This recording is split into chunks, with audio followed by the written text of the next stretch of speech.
ልቤን የነካኝና በጣም ያሳዘነኝ ነገር ስላለ ነው ዩቱብ ላይ የመጣሁት። መምጣት አልፈለኩም ነበር። 1-2 ወር ምናምን ዩቱብ አልገባም ብዬ ነበረ። እግዚአብሔር በሚያውቀው አሁንም አልመጣም። አልፎ አልፎ ነው የምመጣ ደስ ሲለኝ ማለት ነው። ምክንያቱም ዩቱብም ብር ነው፣ ቲክቶክም ብር ነው ለኔ ታውቃላችሁ። እና ምን ልላችሁ ፈልጌ ነው ግን ያው ዩቱብ ላይ ስመጣ ተደራሽነቱ ሞር ይጨምራል በማለት ወደ ዩቱብ መጥቻለሁ። እሱ ምንድነው አርቲስት ዳኒ ጽሞን በጣም ያሳዘነኝ፣ በጣም ልቤን የነካው በሱ ጉዳይ መናገር ስለምፈልግ እና ስለ አንዳንድ ሰዎች መናገር ስለምፈልግ ነው የመጣሁት። በእርግጥ ሚዲያው ላይ እንደምታዩት ነው፣ ብዙ በግና እንስሳ ይበዛበታል። ሚዲያው እንደምታውቁት፣ እንደምታዩት፣ እንደምትመለከቱት፣ እንደምትፈርዱትም ነው እና የኢትዮጵያ ሶሻል ሚዲያ ለትችት ሲሆን ብቻ ነው ማለት ሰውን ስትተቹ ብቻ ነው ላይክ በጣም ህዝቡ ተሯርጦ እንዲህ ተባለ እንዲህ ያሉ ምናምን እንደዚህ ተባለ ምናምን እየተባለ የሚቀባበሉት ትችት ስትተቿቸው ነው እንጂ የኢትዮጵያ ስምና ዝና ያላቸው ብቃት ያላቸው ችሎታ ያላቸው በስራቸው ብዙ የሰሩ አርቲስቶቻችን ወድቀው ወይንም ደግሞ የስራ እድሉን አጥተው ቁጭ ብለው ስንመለከት ያን ያህል ደንታም አይሰጠንም፣ አንመለከታቸውም። ነገር ግን አንዱ ሴሌብሪቲ ተነስቼ ይሄ ሴሌብሪቲ እንደዚህ ነው ምናምን ብዬ ብናገር ከጫፍ እስከ ጫፍ ህዝቡ ይቀባበለዋል እንደምታውቁት ማለት ነው። እና በጣም ያዘንጉበትን ነው እንግዲህ አሁን ሰይፉ ላይ የቀረበው አርቲስት ወይማ ሂጂ ቡርቴ ስጫት ኬኳ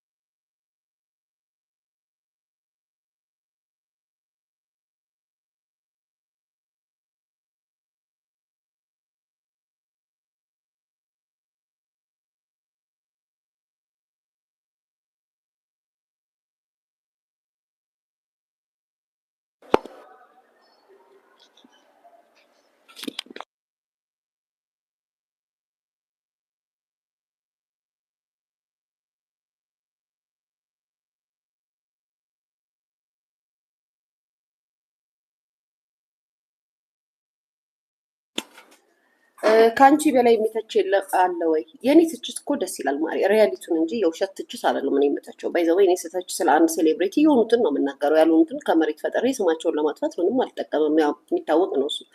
ኤኒዌይስ አሁን እሱ ላይ ፎከስ አናድርግ። ፎከስ የምናደርገው ወደ ዋናው ፖይንት እና በጣም ነው የሚገርመኝ ያው ብዙዎቻችን ሚዲያ ላይ ለክፋት ስለሆነ የምንመጣው ለጥሩ ነገር ስለማንመጣ እንዲሁም ደግሞ እንዳልኳችሁ ይሄ ምንድነው የሚባለው የመንጋ ማህበር ያለበት ስለሆነ ሚዲያው እንደምታዩት እና አርቲስት ዳኒ በጣም ያሳዘነኝ ራበኝ ብሎ ሰይፉ ላይ እስከ መናገር ደረጃ ሲደርስ ዛሬ ምንም እየተደረገለት እና ምንም እየተሰጠው አይደለም።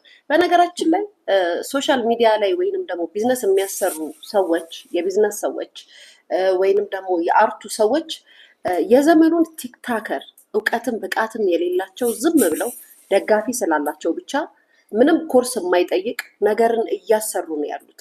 አርቲስቶቻችን የሚበሉት አጥተው የሚታከሙበት አጥተው ትላንትና ብዙ ስራ ሰርተው ለህዝቡ ያበረከቱ ጀግና የሚባሉ አርቲስቶች ዛሬ የቤት ኪራይ ተጨንቀው ያሉበት ዘመን ነው። አንድ ሰው እንኳን አንድ ትልቅ ካምፓኒ ያንን አርቲስት ከወደቀበት አንስቶ ስራ ሊያሰራው ፈቃደኛ አይሆንም።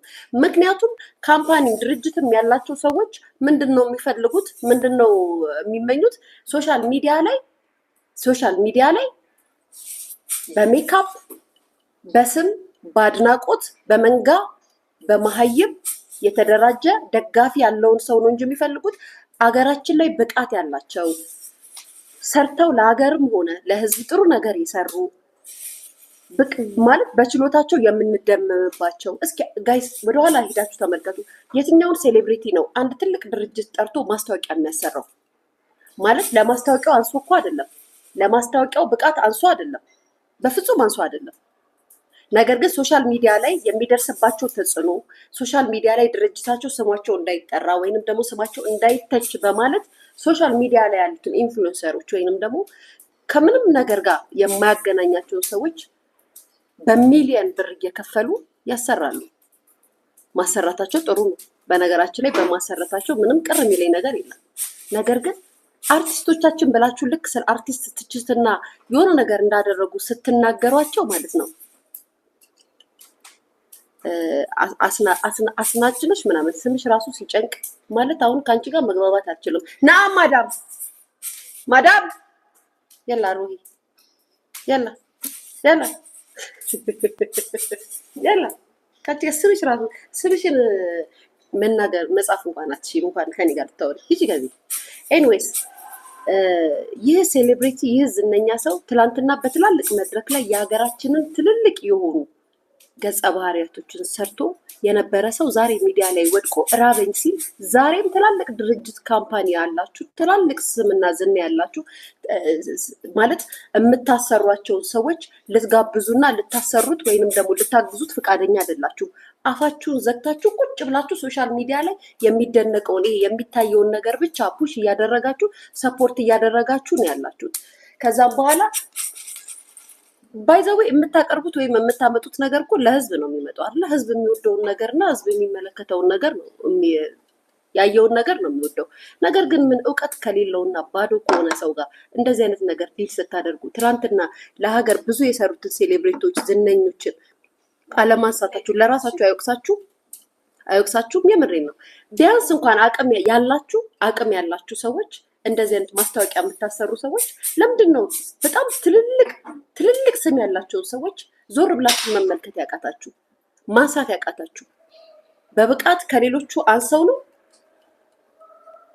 በየቤቱ በጣም ብዙ የሰሩ በጣም ብዙ ያደረጉ በጣም ብዙ የለፉ የደከሙ ሰዎች የቤት ክራይ አርቲስቶች የቤት ክራይ የሚከፍሉት አጥተው ቤት ውስጥ ታፍነው ያሉ ብዙ አርቲስቶች አሉ።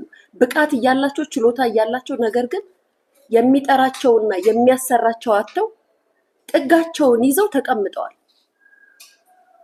እኔ በነገራችን ላይ ጋይስ ስም አልጠራም። ስም ሴቶች አርቲስቶች ራሱ አሉ በገንዘብ ምክንያት ብቃት እያላቸው ያለው ይሄ ዘመኑ የውድድር ነገር ስለሆነ የሾ ነገር ስለሆነ በሂማኔር እንኳን ተሳቀው ቤት ውስጥ የተቀመጡ በጣም የሚያሳዝኑ ሴሌብሪቲ ሴቶች እንኳን አሉ። የልጅ እናት ይሆኑ መውጣት ወጥተው ውጭ ላይ የሆነ ቦታ መሄድ እስከሚያፍሩ ድረስ ምክንያቱም የራይድ መክፈል አቅቷቸው ማለት ነው። ታሞ አይደለም ግን የሚያሰራቸው አጥተው ማለት ነው። የሚያሰሯቸው አጥተው የሚጠራቸው አጥተው የሚመለከታቸው አጥተው ግን ዛሬ ተነስቼ የሆነ አርቲስት ሰክሮ እኮ የሆነ ክለብ ላይ እንደዚህ እየጠጣ ነበር አየ ነው ብዬ ብናገር እርግጠኛ ነኝ ሙሉ ለሙሉ ሚዲያውን ታጥለቀልቁታላችሁ። የወደቁና ግን የሚበሉትን አጥተው ቤት ውስጥ ታመው ተሰቃይተው የቤት ኪራይ አጥተው ተቸግረው ለልጆቻቸው የወር የሚከፍሉት አጥተው የሚያለቅሱ ስምና ዝና ያላቸው እኛ እያየናቸው ያደግናቸው አርቲስቶች የሚመለከታቸው አንድም ሰው የለም በዚህ ዘመን ሶሻል ሚዲያ ላይ አንድም ሰው ማለት ነው። ጭራሽ ታፌዙበታላችሁ። ወይ እከሌኮ ወድቆ እከሌኮ ተጥሎ እከሌኮ ተረሳ ምናምን ብላችሁ ግን ፌር ነው ማለት ፌር ነው ጋይስ? እንደ ህዝብ እንደ ራሳችሁ እንደ ኢትዮጵያዊ አያሳፍርም?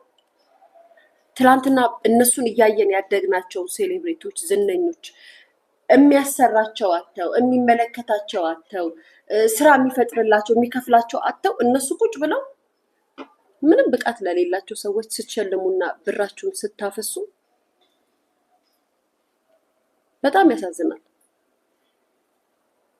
በጣም ነው የሚያሳዝነው። ለነገሩ ቢያልፍም ቢሄድም ነገም ከነገ ወዲያም እመኑኝ ተጠያቂነታችሁን አትለቁትም፣ ትጠየቁበታላችሁ። በጣም ነው የምትጠየቁበት። በጣም አስረግጬ ስነግራችሁ ከሰው ላይሆን ይችላል ከፈጣሪ ግን ትጠየቁበታላችሁ።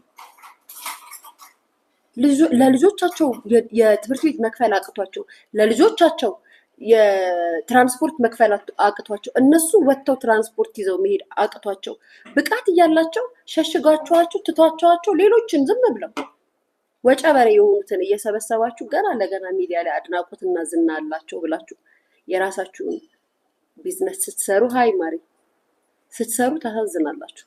አቅም እያላችሁ ማለት ነው። እናንተም ደግሞ እዚህ ላይ አሁን ወይኔ ወይኔ ሊያ እንደዚህ ያለች እንደዚህ አወራች ብላችሁ ሼር ኮፒ ሊንክ እየተደራረጋችሁ ከምትላላኩ ማለት ነው እንደነዚህ አይነት አርቲስቶች ወድቀው ስታገኙ ለምን ለመርዳት አትሞክሩ? ለምን ለመርዳት ለምን ለማገዝ አትሞክሩ? ለምን ለመስጠት አትሞክሩ? ጭራሽ ቼክ አታረጉ፣ አትመላግጡባቸዋላችሁ። እኔ ግን ዛሬ ተነስቼ አንድን አርቲስት ብናገር ወይኔ ያስሸማቀቀቻት አሸማቀቀችው እኮ በስራው ምናምን ትላላችሁ አይደለም? በጣም ታሳፍራላችሁ። ጌታ በጣም ነው የምታሳፍሩት። እና ስለዚህ አሁን ድጋሚ ነው የምናገረው ለአርቲስት ዳኒ ጽሞ በጣም በጣም በጣም በጣም የሚያሳዝን ሰው ነው። ሚዲያ ላይ ወጥቶ እራበኝ ብሎ እስከ መናገር ደረጃ።